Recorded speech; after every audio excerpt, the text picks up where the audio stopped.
Hey,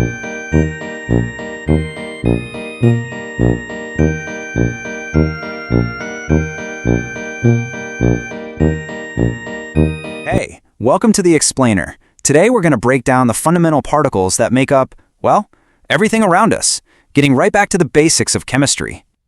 So, you've heard these words thrown around all the time, right? Atoms, ions, molecules. But what's really the difference? Well, let's figure it out. We're going to start with the most basic piece of the puzzle and build our way up. It'll give us a super clear picture of how they all connect. All right, first things first. Before we get into all the other stuff, we need a starting point, right? And that's going to be our baseline, the good old neutral atom. So here we go, an atom. This is the absolute smallest particle of an element you can have. And the most important thing to remember, it's electrically neutral. That just means it has the exact same number of positive protons and negative electrons. They cancel each other out. This idea of a perfect balance, honestly, it's the key to understanding everything else we're going to talk about. Okay, so we've got our perfectly balanced atom. Now for the fun part. What happens when we mess with that balance? Specifically when we start playing around with the number of electrons. And that brings us to the ion. An ion is just an atom that's gotten a charge. It's not neutral anymore because it's either gained or lost an electron. And you're about to see there are two distinct ways this can go down. So, how does this happen? It's actually super simple. You start with that neutral atom, right? Protons equal electrons. Then it either gains an electron or loses one. And here's a great way to think about it. Losing an electron is like dropping some negative baggage. Suddenly you're more positive. On the flip side, if you gain an electron, you're taking on that extra negativity. And this simple act of gaining or losing creates two totally different types of ions. On one side, you've got cations. These guys are positive because they've lost electrons. Think of metals, like how a sodium atom becomes a positive sodium ion. Then you have the anions. They're negative because they've gained electrons, something you see a lot with nonmetals, like chlorine becoming a chloride ion. Okay, so we've covered single atoms and what happens when they get a charge. But what happens when they start teaming up and sticking together? Well, that's where molecules come in. If you think of atoms as individual Lego bricks, a molecule is what you get when you snap two or more of those bricks together. And it doesn't matter if the bricks are the same color or different. You can bond similar atoms or totally different ones. Now, what's interesting is that molecules come in a couple of flavors. You've got your monoatomic ones, which are really just a single atom hanging out by itself. The noble gases, like helium, are a perfect example. They're perfectly happy alone. But then you have the polyatomic molecules, and that's pretty much everything else. It could be two atoms, like an oxygen molecule, or a whole bunch of different atoms stuck together, like in ammonia. So let's visualize this for a second. When you have a molecule that's made of just one element, take the oxygen we breathe, for instance, you can just picture it as two identical balls stuck together. Same size, same everything. But what about a compound? Well, that's when you have different elements bonded together, so the atoms will have different sizes. The best example in the world is water, H2O. You've got one big oxygen atom connected to two smaller hydrogen atoms, totally different sizes, all part of one molecule. All right, we've got our main cast of characters, atoms, ions, and molecules. But now let's introduce a couple of wild cards. These are the highly reactive special cases that break some of the rules we've just learned. Say hello to the free radical. This thing is kinda weird. It's an atom that has this lonely, unpaired electron. That's what the little dot signifies. But here's the kicker. It has no electrical charge. It's totally neutral, just like a regular atom. But that one unpaired electron makes it super unstable and reactive. So let's put these two side by side, because this is a really important difference. For an ion, the story is all about the charge. It has an imbalance of protons and electrons, making it positive or negative. A free radical, though, it's electrically neutral. Its whole deal is that it has a lonely, unpaired electron. It's not about charge, it's about that odd electron out. And finally, check this out, the molecular ion.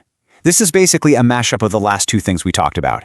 You take a whole molecule, a group of atoms bonded together, and you give it a charge by having it lose or gain an electron. The result? The entire molecule now acts like an ion. It has a net positive or negative charge. As you can probably guess, these guys are often incredibly unstable. Okay, we've gone through a whole bunch of definitions. Atoms, ions, molecules, radicals. But you might be sitting there thinking, so what? Why do all these labels even matter? Let's connect the dots. Well, here's the bottom line. Knowing this stuff isn't just trivia, it's the absolute foundation of chemistry. You see, if you don't know what your representative particle is, whether it's an atom or a molecule, you can't do some of the most basic things, like using the mole concept or calculating mass. And you for sure can't even begin to describe what's actually going on in a chemical reaction. It's that fundamental. And really, this quote just says it all perfectly. We're not just learning a bunch of random words. This is the actual vocabulary you need to speak the language of chemistry. It's how we describe the entire microscopic world that makes up, well, everything.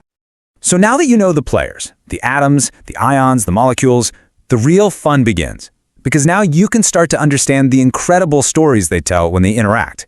It's not just about what they are, it's about all the amazing things they can do together. All right, today we're jumping into one of the biggest, most important ideas in all of science, the mole. And really, it's the answer to a totally mind-bending question. So let's just jump right in. I mean, seriously, how do you count something you can't even see? Atoms, right? They're the building blocks of, well, everything. But they're completely invisible, and the numbers we're talking about, even in a tiny grain of sand, are just staggering. It's not like you can just line them up and count them one by one. And, this was the huge problem for chemists back in the day. Think about it. Everything they wanted to do, make new medicines, figure out how reactions work, it all came down to knowing how many atoms they were playing with. But they couldn't see them. They were basically working blind. It was a massive, massive challenge. So, how do they do it? How do you invent a new drug or build a better battery if you can't even count your most basic ingredients? There's got to be a trick, right?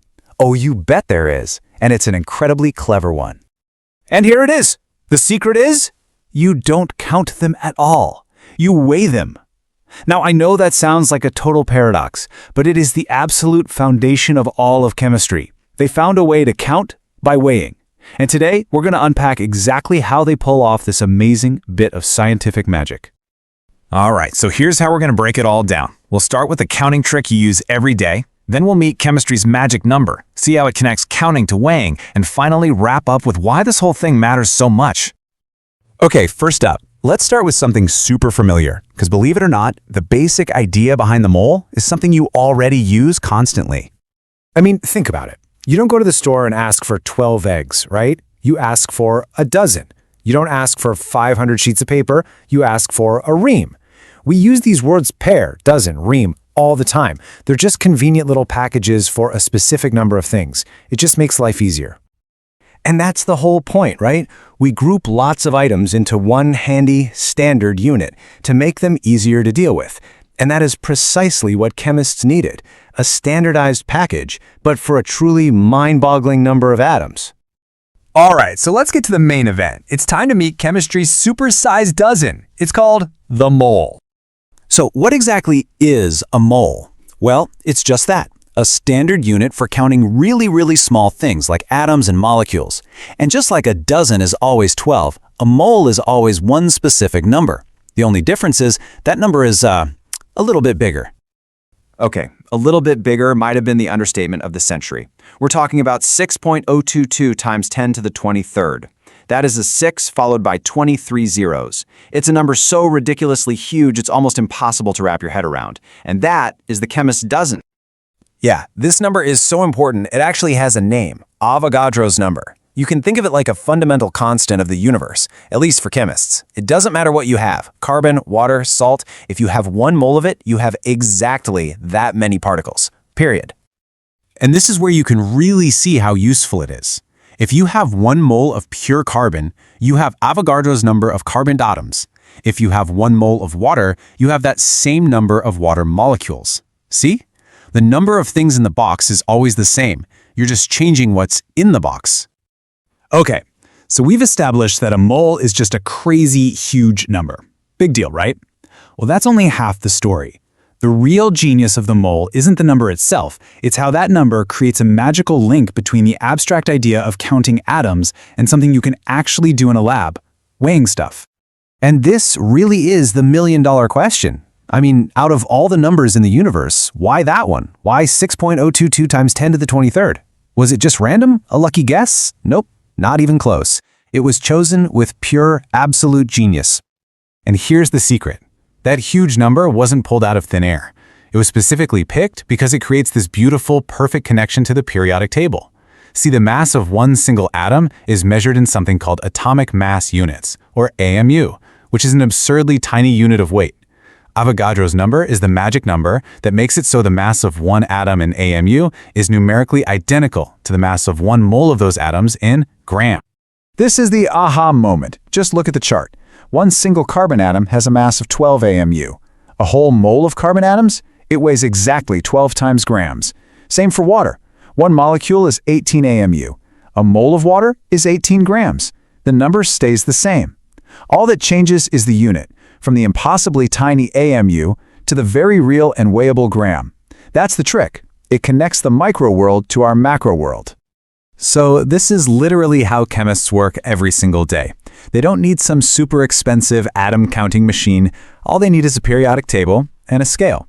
If a chemist needs 1 mole of carbon for a reaction, they just look at the table, see the number 12, and weigh out 12 grams of carbon powder. Boom, done. They know, without a doubt, that they are holding exactly Avogadro's number of atoms in their hand. So why do we care? Why does all this matter? To put it simply, without this trick, without this bridge between counting and weighing, modern chemistry just wouldn't exist. It's that fundamental. Okay, so let's recap the big ideas here. The mole is just a chemist's dozen. It's a specific, gigantic number, 6.022 times 10 to the 23rd. But its real superpower is that it lets you count atoms just by putting them on a scale. And that one simple idea is what makes all of chemistry possible. And really, this quote sums it up perfectly. The mole is the bridge that connects the tiny, invisible world of atoms that we can only imagine to the real physical world of the lab where we can actually do work. It's what makes it all real. And that kind of leaves us with a bigger question, doesn't it? The mole was this brilliant hack for counting the uncountable. It makes you wonder, what other massive invisible worlds are out there, in data, in biology, maybe even in space, that are just waiting for us to find the right mole, the right clever trick to finally make them understandable?